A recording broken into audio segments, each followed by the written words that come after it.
Et justement, comme je le disais tantôt, après une étape en Algérie, le pape Léon XIV poursuit ce mercredi sa tournée africaine au Cameroun pour une visite de 3 jours dans ce pays d'Afrique centrale où environ 37% de quelques 30 millions d'habitants sont catholiques. L'Église joue un rôle de médiation, mais aussi gère un vaste réseau d'hôpitaux, écoles et œuvres caritatives, un levier d'influence que le Saint-Siège souhaite consolider.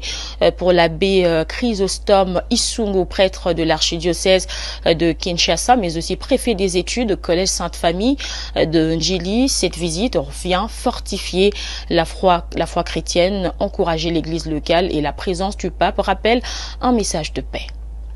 Le pape vient comme pasteur universel pour rencontrer concrètement les fidèles africains. Cela montre que l'Église n'est pas centrée uniquement sur l'Europe, mais aussi qu'elle est vivante et dynamique en Afrique. C'est aussi un encouragement pour l'Église locale. L'Afrique est aujourd'hui l'un des continents où le christianisme est grandi le plus. Cette visite confirme et fortifie la foi des communautés chrétiennes vivant en Afrique, souvent confrontées à des défis tels que la pauvreté, les conflits et instabilité politique. Et par ailleurs, il faut noter aussi un message de paix et de réconciliation. Dans plusieurs pays africains, comme vous le savez autant que moi, sont marqués par des tensions. La présence du pape rappelle les valeurs de paix, de justice et de pardon dans l'esprit de l'évangile.